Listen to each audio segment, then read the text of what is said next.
Herkese merhaba, sayfama hoş geldiniz. Bugün geçmeyen öksürüğü hızlı bir şekilde kesen, aynı zamanda doğal antibiyotik olarak da kullanılabilecek, bağışıklığı kuvvetlendiren çok etkili ve çok basit bir tarif vereceğim. Kolay bulunabilecek 4 tane malzeme ile yapacağım. Bir tanesi portakal. Portakalı yıkadım. Şimdi şöyle baş kısmından kesiyorum.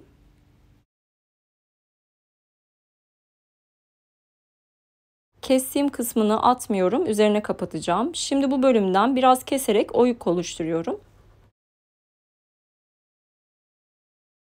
Bir parçada zencefil kullanacağım. Yaklaşık 1 tatlı kaşığı kadar. Kabuğunu soyuyorum ve küçük küçük kesiyorum.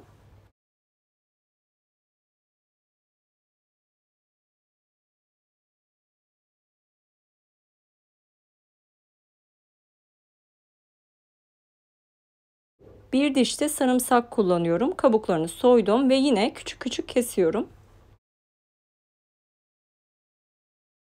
Doğradığım zencefil ve sarımsağı portakalın içine yerleştiriyorum. 1 tatlı kaşığı kadar da bal ekliyorum ve az önce kestiğim portakal parçasını üzerine yerleştiriyorum.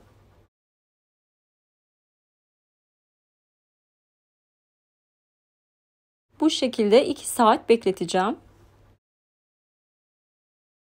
Videoyu izlemeye devam ederken beni hangi şehirden veya hangi ülkeden izlediğinizi yorum bölümüne yazabilirsiniz.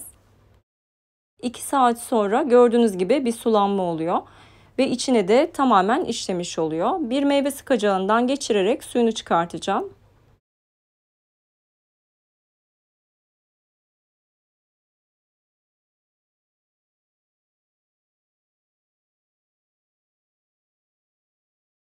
Elde ettiğim karışımı hemen tüketiyorum.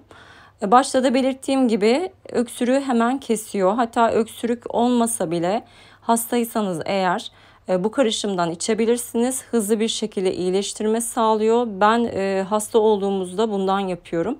Siz de güvenerek yapabilirsiniz. Faydalarını biliyorsunuz zaten kullandığım malzemelerin. Hepsi doğal. Sadece 2 yaş altındaki çocuklara verilmemesi gerekiyor bal ve zencefilden dolayı.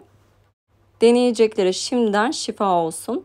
Evet, videonun da sonuna geldik. İzlediğiniz için teşekkür ederim. Başka videolarda görüşmek üzere. Şimdilik hoşça kalın.